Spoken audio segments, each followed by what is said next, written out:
তিনটি গোপন কথা কখনো মানুষের কাছে শেয়ার করবেন না। যদি আপনি শেয়ার করেন তাহলে আপনি মানসিক চিন্তায় ভুগতে পারেন।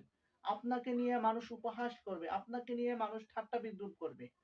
১ নাম্বার, আপনার ভবিষ্যৎ পরিকল্পনার কথা কখনো মানুষের কাছে শেয়ার করবেন না। প্রত্যেকটা মানুষের জীবনে ভবিষ্যৎ পরিকল্পনা থাকে। সে ভবিষ্যতে একটা ফ্ল্যাট ক্রয় করবে।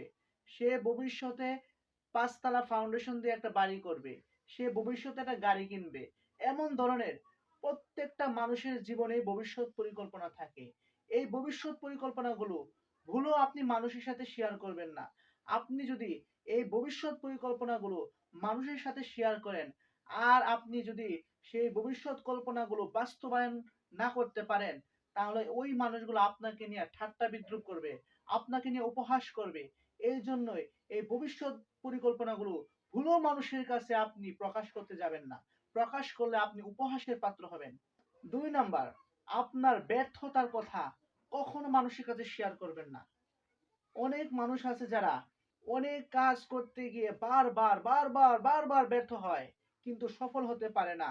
এই আপনার ব্যর্থতার কথাগুলো যদি আপনি মানুষের কাছে শেয়ার করেন, অনেক মানুষ আছে যারা আপনাকে উৎসাহ প্রদান করবে দূরের কথা, আপনাকে নিয়ে উপহাস করবে, আপনাকে নিয়ে ঠাট্টা করবে।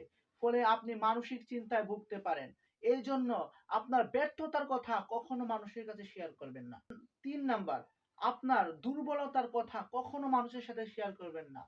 এমন অনেক মানুষ আছে যারা আপনার বিপদ আপদে আপনাকে সাপোর্ট দিবে দূরের কথা, আপনার পাশে দাঁড়াবে দূরের কথা, বরং আপনার বড় ক্ষতি করার চেষ্টা করবে। এই জন্য আপনার দুর্বলতার কথা কখনো মানুষের কাছে শেয়ার করবেন না। এই ৩টি কথা যদি আপনি মানুষের কাছে শেয়ার করেন, তাহলে আপনি উপহাসের পাত্র হয়ে যেতে পারেন। আপনাকে নিয়ে মানুষ ঠাট্টা বিদ্রূপ করবে এবং আপনি মানসিক চিন্তায় ভুগতে পারেন। এই জন্য ভুলেও মানুষের কাছে ৩টি কথা কোনো সময় শেয়ার করবেন না।